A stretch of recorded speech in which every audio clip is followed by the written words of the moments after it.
SEO is also known as search engine optimization. And if you look up the definition of SEO on Google, it's going to say that it's a set of practices designed to improve the appearance and positioning of web pages in organic search results. But what exactly does that mean? Well, let's pretend like the entire internet was a library, and the books inside of the library were individual websites. If you wanted to go to the library and pick up a book on gardening, you would probably search a database. And this database would organize the millions of books in the library based off of how related they are to your search query and how good they are. So the top suggestion for the right book would not only be related to gardening, but it would be highly rated. And this is exactly what Google does as well when you have search queries. When you type in a query to a search engine like Google, it exhibits the best answer. So how do you get your website to rank at the top of Google and be suggested as the best answer? Well, that's basically what SEO is all about. You optimize your website for the search engine. And by doing this, your website is going to get featured at the top of Google. And when it's featured at the top of Google, it's going to get a lot more traffic. And this isn't just any type of traffic. If the search engine does a good job, it's going to be the type of traffic that is highly related to the topic that you're writing about. So if you're writing about gardening, for instance, these are going to be people who are very interested in the subject of gardening. And the more people that are on your website, the more money you can get paid from AdSense, affiliate marketing, as well as selling your own products. So whether you're trying to create your own website or you work professionally as a digital marketer that specializes in SEO, this can be an incredibly valuable skill set. One of the greatest things about finding your website organically or naturally using SEO is the fact that not only is the traffic highly targeted, but it's free. You don't have to pay for ads in order to get these customers. Now let's go over the different types of SEO. The first type of SEO is internal or on-page SEO. This SEO deals with the modifications of the website that you own. This is where you optimize certain aspects of your website so that it gains heightened chances of being suggested to the public. Your goal here is to increase your website's chances of being chosen by a search engine to a query. Examples of good practices with on-page SEO are going to be having title tags,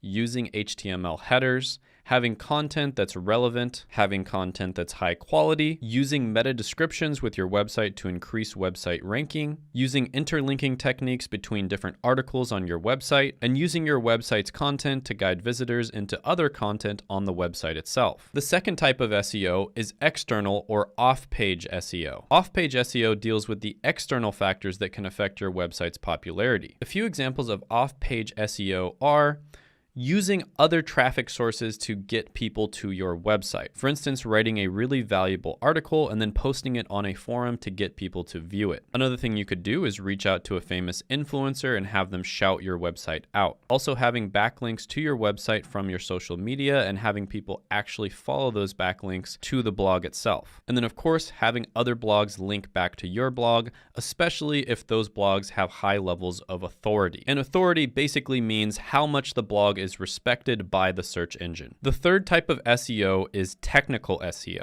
Technical SEO talks about the structure and organization of your website. Some examples of technical SEO are ensuring that your website is logically built, improving your website's user interface, speeding up your website's loading time, making sure that your website is adapted to mobile users, optimizing your own links and URLs, and avoiding repetitive content. Next, let's talk about the specific benefits of SEO. After all, it typically does take years of doing SEO before you can build your blog up to the point where you're making a full-time income from it. So why would business owners invest in search engine optimization when they can just pay for ads and then get money right away? Well, first of all, with SEO, you do actually have an opportunity to build a massive audience. It just takes time. And these are random people who have never met you before that discover you organically. And the fact that they discover you organically rather through an ad oftentimes makes them trust and like you more. So why is organic traffic so important? Well, if people discover you organically and they benefit from your website, you can actually have a pixel on your website that will retarget them with paid ads. The third thing is that SEO is free. This is pretty obvious, but it's nice to be able to advertise and acquire customers for free. The next point is that SEO produces consistent traffic. Typically, when you build your blog up to the point where it's getting, let's say, 10,000 viewers per month, you're going to continue getting 10,000 viewers per month, even if you stop working well into the future. The reason for this is because your articles rank for certain keywords and they'll continue ranking for a long time into the future. A lot of the time, people who create blogs will work really hard on them for about 1 or 2 years, and then after that, they just basically do maintenance on all of the articles and they update them every once in a while and then repost them. Oftentimes, YouTube channels, for instance, can die, but blogs are typically more evergreen and can last for decades. Google processes about 63,000 queries a second and 5.6 billion queries a day. So if you can consistently create valuable, relevant content over a period of time, Google will trust you enough to rank your blog on the first page. And that's why SEO is one of the most valuable skills that you can learn.